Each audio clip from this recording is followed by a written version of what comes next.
Hey, what's up everyone? Here are a few tips and tricks on how to do the dumbbell swings. The dumbbell swings is a fantastic exercise to work on your hamstrings and glutes as well as your core. Basically, it works the same muscles as a deadlift, so your whole posterior chain will be working. What we want to do here is when the dumbbell comes back, we're not bending the knees very much. It's just like the deadlift, right? Like we're letting the dumbbell come down, our hips are moving back, and then our hips are moving forward, and we're finishing in one straight line. So what we want to do is let the dumbbell come down here, and then we're going to think about pushing our feet into the ground and thrusting our hips forward. Now, one thing to not do, we don't want to over thrust like this. That's not good.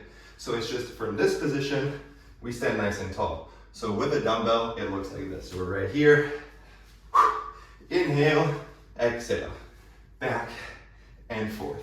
If you're feeling that this move is a little bit too much, in the workouts that we do together, you can always just substitute it for a regular dumbbell squat instead, or a nice slow deadlift just like that.